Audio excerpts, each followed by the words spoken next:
Avete presente l'odore che c'è la mattina dell'inaugurazione in un ristorante? È odore di speranza, di chi ha investito i risparmi di una vita, ha firmato fideiussioni personali e ha promesso alla propria famiglia che questo sarebbe stato il loro futuro.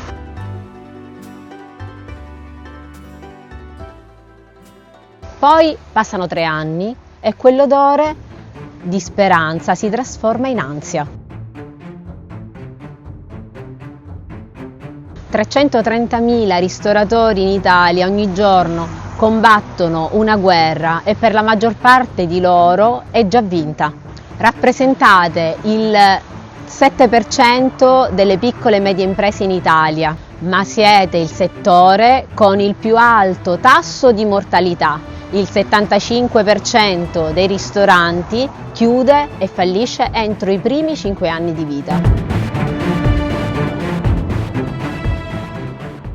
In Bocconi non ci hanno insegnato a cucinare, ma ci hanno insegnato a sezionare i modelli di business come organismi viventi e la diagnosi per la ristorazione italiana è veramente brutale. Molto ego e pochi processi. Se il tuo ristorante senza di te per un mese non funziona, significa che non hai un business, possiedi solo un lavoro mal pagato dove il tuo capo è il tuo cliente più esigente al mondo.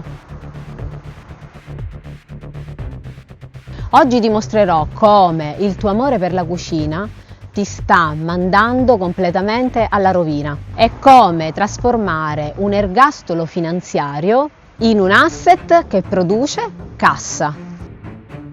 Il primo errore che fate è quello di confondere l'incasso con il guadagno. È il primo errore ontologico che tutti i ristoratori fanno. Molti ristoratori si sentono ricchi il sabato sera perché hanno la cassa piena, ma sono tecnicamente falliti lunedì mattina. Se a fine mese utilizzi i soldi dell'IVA per pagare i fornitori, non significa che stai guadagnando o che riesci a coprire i tuoi costi, stai solo chiedendo un prestito allo Stato senza interessi, ma con una scadenza che ti distruggerà. In un'azienda ingegnerizzata applichiamo la regola dei 3/3, la cosiddetta matrice di sostenibilità. Il 30% sono i costi delle materie prime.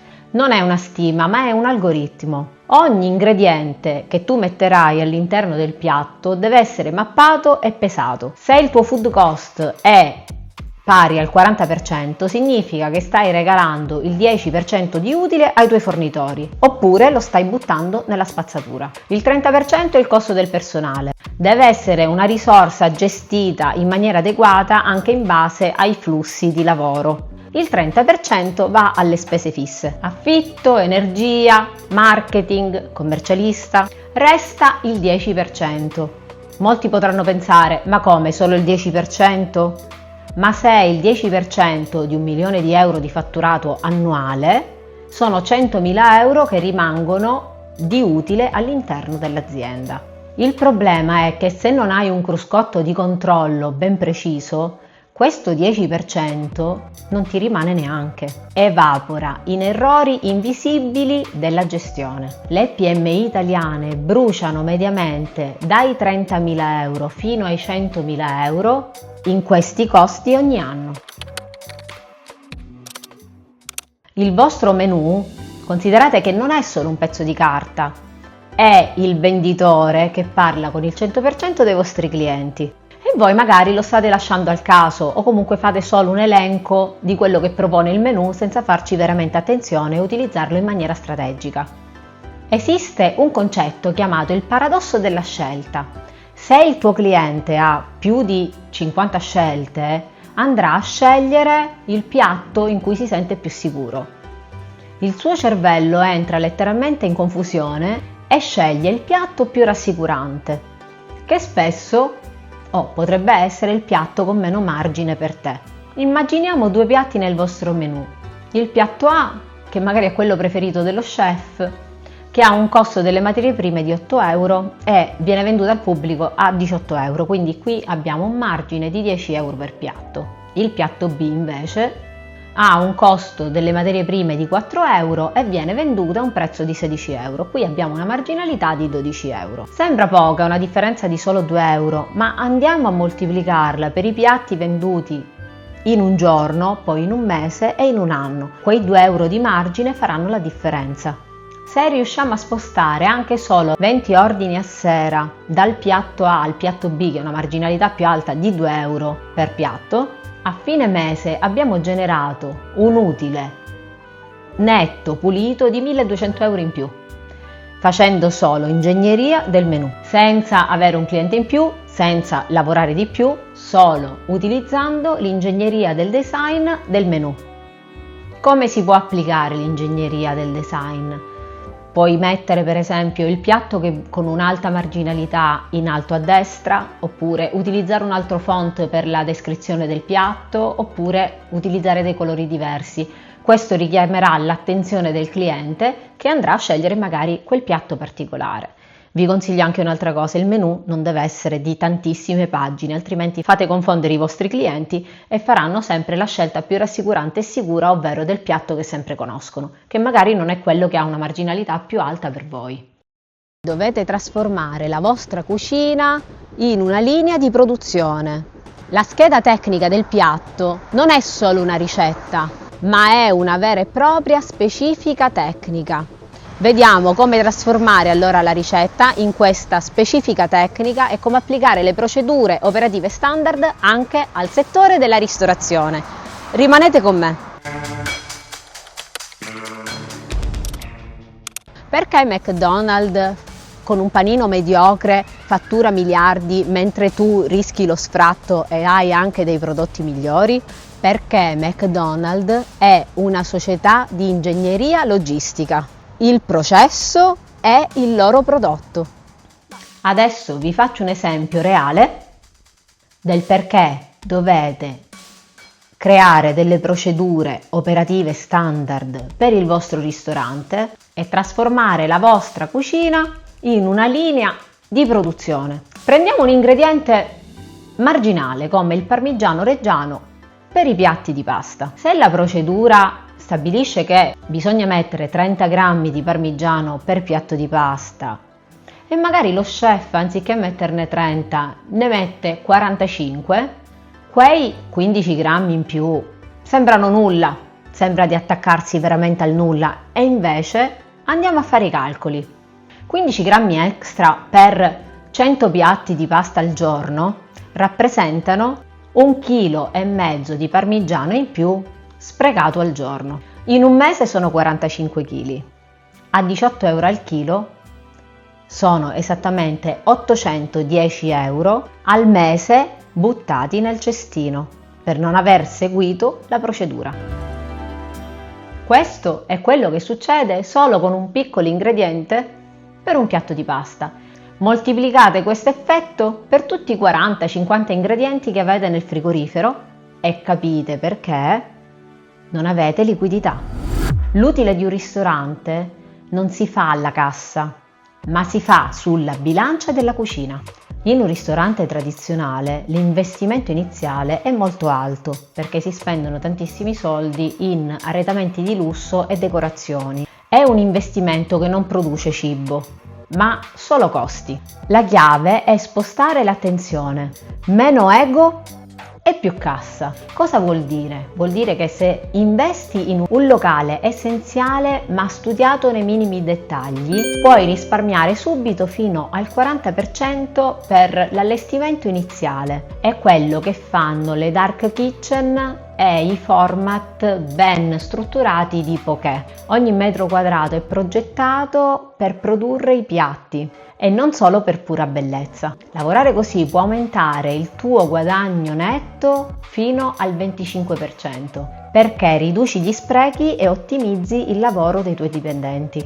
Ma il vero vantaggio non è solo economico, è la libertà, perché questo modello ti permette di scalare. Se il locale dipende solo dalla tua presenza o dalla capacità del tuo chef, avrai sempre e solo un lavoro faticoso. Se invece il tuo business si basa su un manuale operativo, potrai aprirne 100 a chilometri di distanza. Questa è la vera differenza tra avere un mestiere e possedere un'azienda che cresce da sola. So cosa stai pensando. Mi dirai: Teresa, ma il mio ristorante non è come tutti gli altri, è speciale, io cucino qualità, faccio dei piatti di qualità. Bene, questa è la frase che stanno scrivendo sulla lapide di tutte le aziende di ristorazione che falliscono. La differenza tra chi continua ad essere schiavo del proprio ristorante e invece chi scala e riesce a crearne di più o creare più profitto senza essere presenti H24 all'interno del locale è quella di controllare i numeri. I numeri non hanno emozioni, sono praticamente dei dati che non possono essere confutati. Quindi la differenza tra chi fallisce e chi scala è quella di guardare i numeri in maniera oggettiva. Se non hai un sistema di controllo dei costi e un sistema di controllo dei flussi di cassa, significa che hai solo un hobby altamente costoso che ti sta facendo sprecare tutti i sacrifici di una vita. Non serve essere un genio della finanza, serve solo avere un metodo scientifico approvato e pratico che ti possa permettere semplicemente di gestire il tuo ristorante in maniera adeguata. In Italia, per vincere nel 2026, serve il controllo rigoroso che solo l'ingegneria dei processi può darti. Tutto quello che ti ho mostrato oggi nasce da basi solide. La mia laurea in economia e il mio master in controllo di gestione alla Bocconi di Milano mi hanno insegnato a leggere i bilanci e a fare analisi, ma l'esperienza sul campo mi ha insegnato a guardare e a vedere valore dove tutti gli altri vedono caos. Se senti che il tuo business ti sta rubando, quindi il tuo ristorante ti sta rubando la tua vita privata e la tua libertà, non fare tutto da solo. Il fai da te è il modo più costoso per fallire. Nella mia scuola per imprenditori ho creato un protocollo operativo per trasformare attività caotiche come quelle dei ristoranti in macchine da guerra economiche. Ti insegnerò a costruire il tuo cruscotto di controllo, a scrivere le tue procedure operative standard e a delegare così bene i processi da poter guardare la tua azienda crescere. In questo video abbiamo analizzato solo la punta dell'iceberg di tutto quello che si potrebbe gestire e organizzare in un ristorante. Per chi di voi vuole fare sul serio, può cominciare con il percorso VIP, in cui passeremo dalla semplice sopravvivenza alla scalata imprenditoriale. Vedremo come trasformare i vostri dati in vere e proprie strategie per raddoppiare il valore patrimoniale della vostra azienda in 12 mesi. Per cominciare subito trovi il link nel primo commento e nella descrizione di questo video, ma ti avviso già che questo percorso non è per tutti, è solo per coloro che vogliono veramente cambiare e decidere che è arrivato il momento di finire di essere schiavi della propria azienda e diventare i proprietari. Quindi smetti di spadellare e inizia a gestire. Iscriviti, entra nella scuola e iniziamo a costruire il tuo impero. Ci vediamo nel prossimo video, la prossima settimana su YouTube.